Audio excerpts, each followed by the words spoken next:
Հարսանիքի օրը նա բացեց հեռախոսը եւ հասկացավ, որ իր ամբողջ սերը կառուցված էր ստի վրա։ Լիլիթը երբեք չէր մտածել, որ կարող է այսքան երջանիկ լինել։ Արթուրը իր կյանք մտավ անսպասելի, ընկերոջ ծննդյան օրը։ Սովորական ծանոթություն, սովորական խոսակցություն, բայց ինչ որ բան նրա մեջ ուրիշ էր։ Լսում էր ուշադրությամբ, հիշում էր մանրուքները, միշտ կողքին էր դժվար պահերին։ Երբ Լիլիթի հայրը հիվանդանոց ընկավ, հենց Արթուրն էր ամեն օր այցելում, օգնում, լուծում հարցեր։ Այդ ժամանակ Լիլիթն առաջին անգամ մտածեց. այս մարդն իսկապես իմ կողքին է։ 2 տարի հարաբերություն, համատեղ ծրագրեր, ապագայի խոստումներ։ Մեր երեխաները քո աչքերը կունենան։ Երբեմն ժպտալով ասում էր Արթուրը։ Առաջարկությունը եղավ գիշերով, քաղաքի լույսերի տակ։ Նա ծնկի իջավ Լիլիթի առաջ, մատանին դողացնելով մոտեցրեց նրան։ Կուզես լինել իմ կինը։ Այդ օրը Լիլիթը չէր կասկածում ոչ մի հարցում։ Եկավ հարսանիքի օրը։ Առավոտից ամեն ինչ կատարյալ էր թվում։ Սրահը զարդարված էր սպիտակ ծաղիկներով, երաժշտությունը մեղմ հնչում էր, մարդիկ շտկում էին վերջին մանրուքները։ Հայելու մեջ Լիլիթը տեսնում էր երջանիկ հարսնացուի։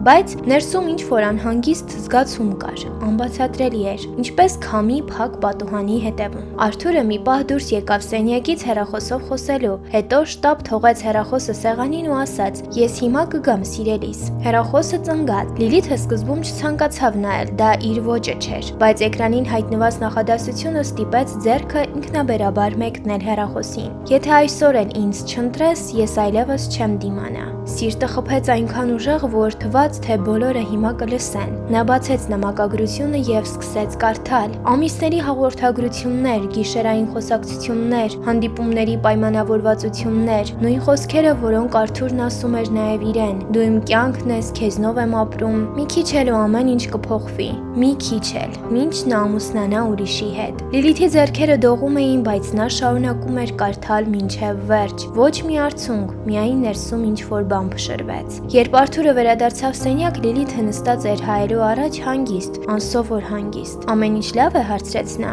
Լիլիթը դանդաղ շրջվեց հեռախոսը ձեռքին։ Դու սիրում ես նրան։ Արթուրը գունատվեց։ Լիլիթ, ես կարող եմ բացատրել։ Ոչ, ընդհատեց նա հանգիստ։ Ես քեզ պարզապես հարց տվեցի։ Այդ պահին եղավ լռություն։ Այդ լռությունն ավելի բարձր էր, քան ցանկացած խոսք։ Ամենասարսափելին դավաճանությունը չէ, ասաց Լիլիթը։ Ամենասարսափելին այն է, որ դու ամեն օր նայել ես աչքերիս ու ստել։ Արթուրը փորձեց մոտենալ, ձեռք մեկնել։ Լիլիթը մեկ քայլ հետ գնաց։ Մի մոտեցիր։ Այս գեստը ես հագել էի սիրո համար, ոչ թե ստի։ Դահլիճում երաժշտություն էր հնչում, հյուրերը սպասում էին, բոլորը պատրաստ էին ծափահարել երջանիկ զույգին։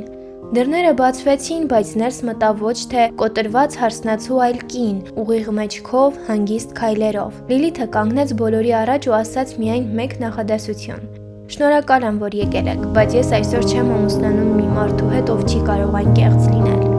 Սրահում քար լռություն տիրեց։ Արթուրը կանգնած էր դրան մոտ, անշարժ։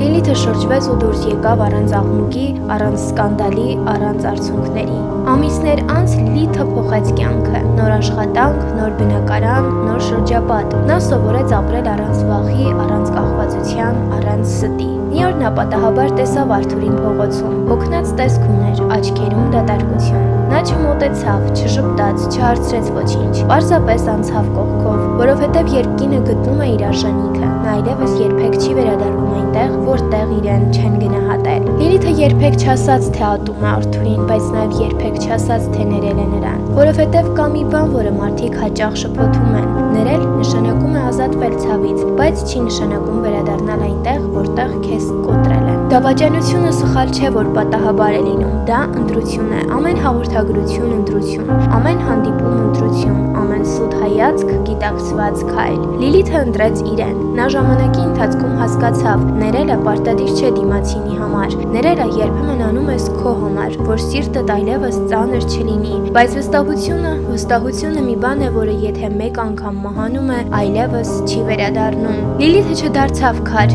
նա չդարձավ սառը, նա պարզապես դարձավ խելացի եւ հասկացավ ամենակարևորը՝ ոչ բոլորին պետք է ներել, բայց միշտ պետք է փրկել ինքդ քեզ։ Դե ինչ սիրելիներ, շնորհակալություն տեսանյութը մինչև վերջ դիտելու համար։ Կարող եք ձեր կարծիքը գրել մեկնաբանություններ բաժնում։ Դուք ինչպես կվարվեիք մեր հերոսուհու փոխարեն եւ առհասարակ ինչ կարծիք ունեք դավաճանության եւ ներելու մասին։ Գրեք ձեր կարծիքը մեկնաբանություններ բաժնում եւ իհարկե չմոռանաք բաժանորդագրվել իմ YouTube-յան ալիքին, որպեսզի բաց չթողնեք այսպիսի առավել հետաքրքիր, հուզիչ եւ կյանքին վերաբերվող պատմություններ։ Ես միշտ ուրախ եմ իմ նոր բաժանորդների համար։ Շնորհակալություն։